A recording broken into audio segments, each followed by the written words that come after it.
back to the Dissociative Table. I'm Alex Furchess.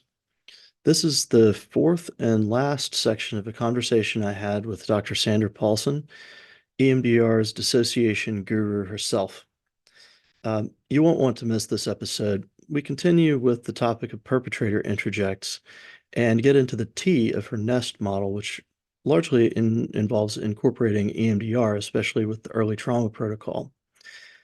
A really awesome section at the end goes into one of my favorite topics, esoterica involving archetypes and dreams.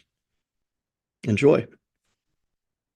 I was also thinking that, the similarity of what you just said to speaking to the arm, right? Or the panic, right? Like I did one client come in with, basically no diagnosis, being curious about phobias, found out, like there's pretty severe dissociation. She just had never talked about her symptoms to any therapist, but because they were so frightening to her. And so the fear of even those holograms when they represent very scary looking things, very far from some sort of inner child sort of thing, a lot uglier and not very beautiful like that. Underneath any scary monster in the mind's eye is a hurt child wearing a monster costume as a defensive strategy for survival. It brings the monster in-house, which brings it under some kind of self-control as a preemptive strike in hopes of minimizing the harm that's coming in from the outside. And of course, as you've, as in looking through the eyes, you have to work your way toward that. Like the belief of that child part is, I am a monster, right? It's been forced upon that, but is exhausted from wearing the monster mask, right? So it's scary to the client when they see the monster across the room while they're experiencing sleep paralysis or something like that. And so it seems more effective for me, like you were saying, to say, instead of the monster, like speak about the panic, right? Or where your chest is if the emotion is too overwhelming. So that seems to be like, that seems to validate what you're saying is that validates, like, no, what I'm working with is real. It's a physical sensation. When panic is typically held by a child state, the defense, and it's resident in the loyalty to the aggressor. The reason to work with perpetrator introjects is because that's the locus of loyalty to the aggressor, which is the most important rate limiting step in all therapies. Mm-hmm. Yep. That was one question that I had written down, is I just comment that and you just made it without me asking. My personal feeling, especially after, your trainings and books, is that what seems to hold up EMDR or any therapy more than anything, or cause like people to have a great therapy experience and then have symptoms return in 6 months and not go back to therapy, or come to me and say, can you just give me another dose, wave your fingers in front of my face, is the perpetrator part was just absolutely ignored, reneglected, shamed, and it's already exhausting enough being a little boy wearing a rubber mask for 40 years with this like almost like tragic Christ-like role of taking on the guilt of the perpetrator. And all you did was do a cognitive interweave that said, if you could step into the memory, what would you do? Well, I would take an axe to that guy, and it's like, you're taking an axe to this poor part of this poor little kid in a monster mask. I really don't like that cognitive interweave. Right. Don't, okay, all right. I'm not going to say that in trainings, but but I, that seems to be, but it seems like, you've already answered that. It seems like you'd agree that that's what holds up most therapy, is ignoring the centrality of loyalty to the right. Pivot point. Yeah. Baby Stockholm syndrome. Oh, geez. It's hard to even say, right? So, okay. So anyway, so I know your time's limited, but I wanted to be able to move on to the T. Yeah. So regarding the T and N.E.S.T therapy, you've already covered this in the last 3 segments of this conversation quite a bit with the temporal integration for the attachment period.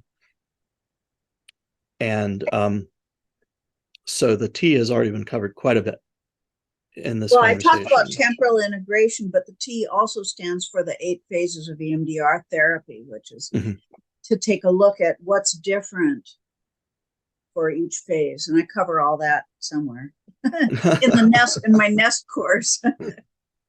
Yeah, and it's kind of like the seeds of that are present as you read your works, like just sort of moving on through time and kind of see how you move toward this. But so getting toward kind of the point of these sorts of conversations that I'm having with people is the relative role of narrative, that is of repairing narrative and of grieving the past, as opposed to doing 2 other things,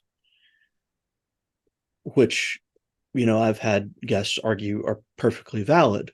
And I'm retaining kind of a non-judgmental stance, which is kind of like a hypnotherapeutic reparenting model.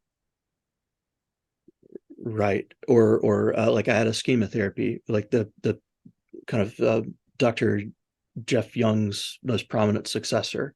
He's not well, but she was on, and they advocate. I have a schema therapy colleague right across the hall, and she does reparenting sort of things. I personally see that at odds with a grief model like Roger Solomon is working on right now, who hopefully he'll be on in the fall. But then there's the other side, like Dr. Manfield. And he said, well, somebody said, like, the psychodynamic guy said, well, the first half of your life is a Stephen King novel. Let's write the second half better. Let's grieve that, which is kind of like the way that I would present it. Not really, but he's saying, who said your life has to be a Stephen King novel? Let's desensitize the past and then work on attachment stuff if you even need to. And so I was hoping to get your perspective on the role of repairing narrative in healing complex trauma. Well, in the intensives that I do which are usually involving the early trauma approach, sometimes it's standard EMDR, but we repair for each time frame in imagination what baby should have gotten. Usually we use imaginary parents because it's so time consuming to imagine one's own parents improved enough for a lot of these people, and they get distracted by reality. So we bring in mythic parents who have the exact right words, the right motives, nothing but love to give. They got pregnant for the right reasons, all that. And we repair an imagination at each step for each injury. So if a particular time period has a number of injuries in it, we repair for each of those injuries. And I don't ask for a narrative immediately, but by the end of the 3rd day, I will have said, so when you think of the work we've done now, and at the end of every day, I'm asking them to comment on the work so far that day, and they often will manufacture spontaneously a narrative. But by the end of the 3rd day, I've said, so we've done a lot of integrative work, and I'm curious if you had a paragraph to describe your life or the time periods we've worked on, what would that be? And they will put together a narrative, and usually it sounds like, and I should have gotten a very different situation, but now I've had the felt sense of getting my needs met, and I realize that that's a rightful thing, and I deserve that like any child. And then I'll say, and when you imagine the future, because we spend some time on that third day on future template going into, it's using the performance enhancement protocol to go into the future and see what's still in the way. And if anything, and then, so I'll ask them how the future looks, and what I want to hear and what I usually hear is that they're free to choose, they're safe now, they can come at it that from an adult mind. And so it does make a new narrative, but it's not possible until the original injuries have been heard and repaired, the symptom shrine dismantled, and they've had the felt sense of getting their needs met. That's how I see it. More to come in the second half of this conversation. Check out Dr. Paulsen's books, endorsed equipment, and more at paulsenpsychology.com. If you're enjoying this conversation and you're a clinician treating complex trauma or a student learning how, email dissociativetable@gmail.com to join the discussion on the Clinicians Only discussion board. The term symptom shrine, I think, is especially, did you coin that? Did you make that up? You should be very proud of yourself. That's very cool. One thing that I've been in the last part of these conversations, I take a little bit more freedom to get a little bit more esoteric, as though it isn't already with these conversations. But what I've started to see in clients, and perhaps this is just my own perspective because I have a strong interest in mythology, and I was a history major and studied the psychology of belonging in Old English poetry. So that was how I became a family therapist. And so my own approach, maybe I'm biased on this, but what I'm starting to see is archetypes of a child sacrifice ritual, and sort of like perpetrator identifying parts being sort of like I've been reading on like ancient Canaanite religions, like the Moloch and Baal types of things, where they originally thought, well, this is like Hebrew propaganda or something like that, but they've actually dug up idols of Moloch, and they are essentially ovens, and they found the child bones inside. And so I see these archetypes of fire, of ceremony, of of angels and divine attributes to observer parts of, and on and on and on, where fight parts take on sort of a crude reflection of the Moloch idol and appear like demons, such that clients won't talk about these symptoms. They think they're possessed. I'm wondering if your altar metaphor, ALTAR, right, your symptom shrine, has anything to do, oh, there we go. See, it's a little bit less horrifying in your cartoon than my presentation. Perhaps I'm being a little bit dramatic. I noticed that. like Moloch and Baal. Which, by the way, unless you have a sense of humor to a degree, you're just going to burn out with this work, right? And also, if you see enough miracles of healing every day, then you don't burn out either. Yeah, that is very true. I think that's one thing people get out of EMDR, in my opinion. At least that's what people say in trainings. So, but anyway, do you see anything like that in terms of symptom shrine? Even if you could do cartoons, do you see any of those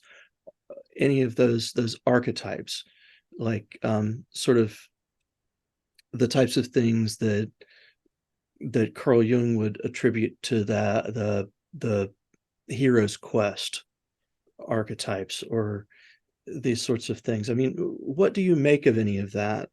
And how does this fit in with the symptom shrine and the allegiance to the perpetrator? Well, I have almost nothing to say on this subject, regrettably. I mean, I think it's all very interesting. I like Jung, but I'm so tactical in my work. I'm everything I do is about symptom reduction. And if I can't, I mean, I certainly use lots of ideas and metaphors, obviously. I have hundreds of cartoons.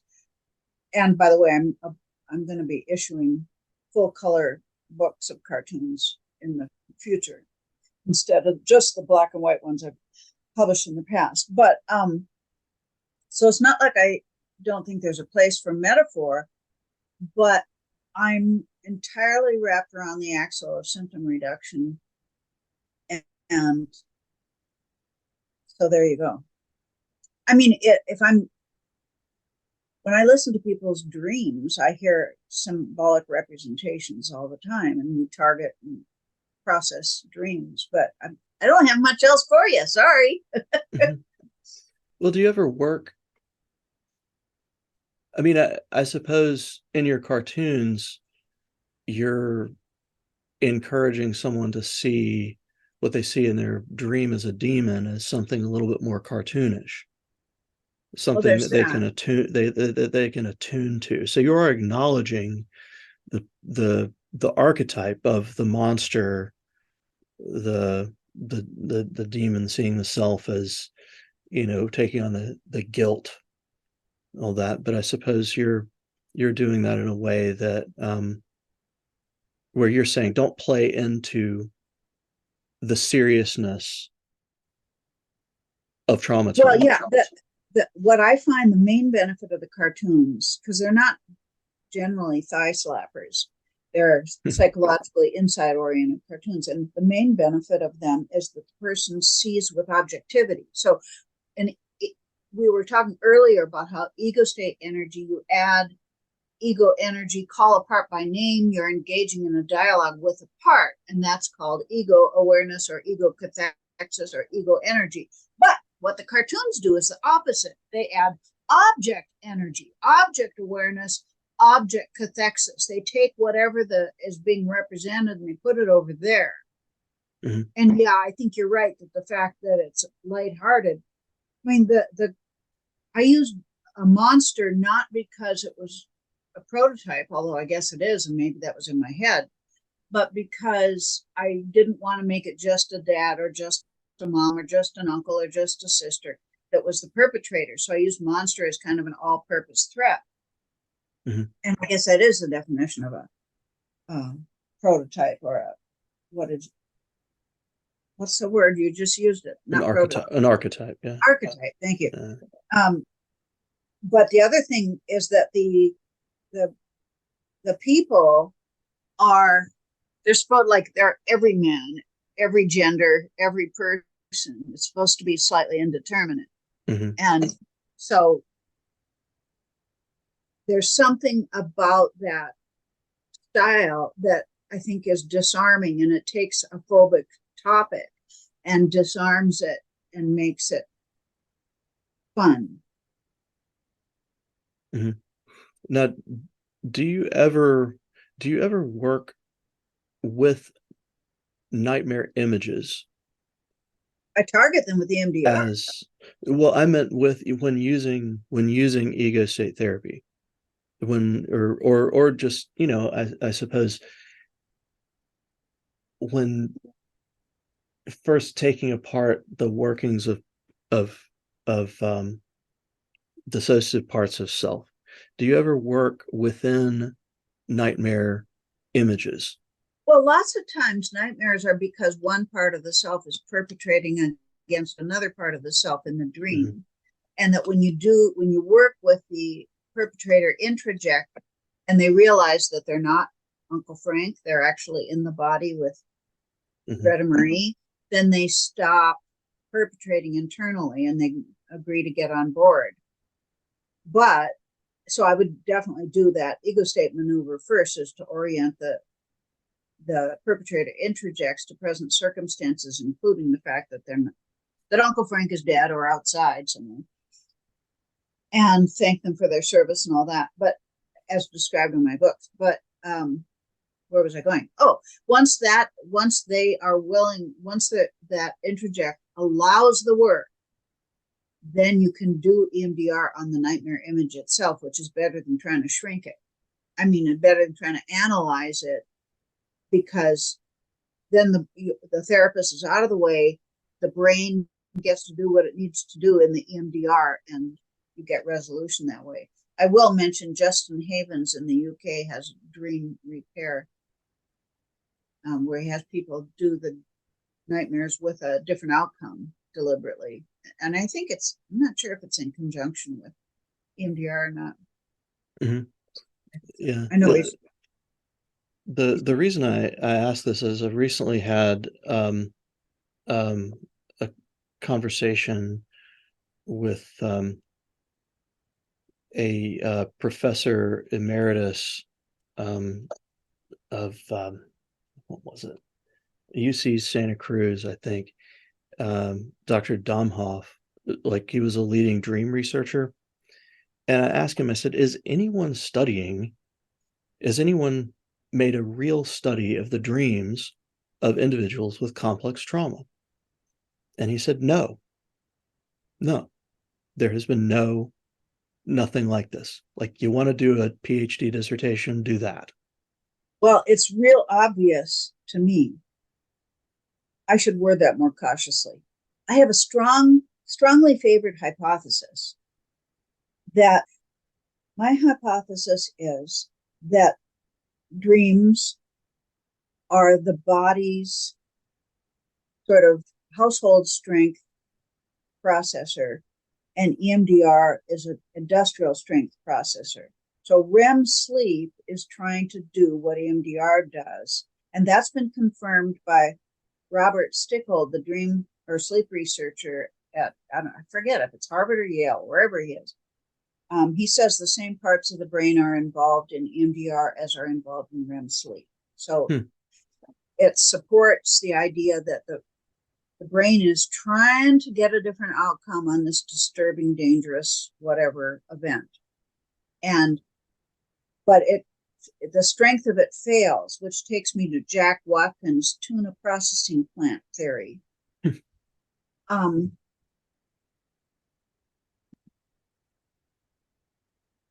As long as the capacity of the processor is greater than the volume of tuna that you have to process, you're okay. And then your dream sleep, your REM sleep will do the job of processing what needs to be processed. But if there's more tuna than your processing plant can accommodate, then it's going to manifest as a nightmare because it sort of breaks it.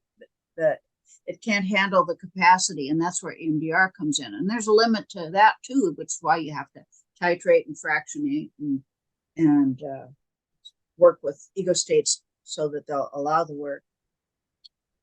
So that's how it looks to me. Well, I really admire the way you look at the world. So thank you so much. I want to respect your time. I know that I have, wow, do I have like, that's only one page, Sandra. I have 3 pages. Oh, dear me. So, but, thank you so very much for your time. It's been wonderful speaking to you.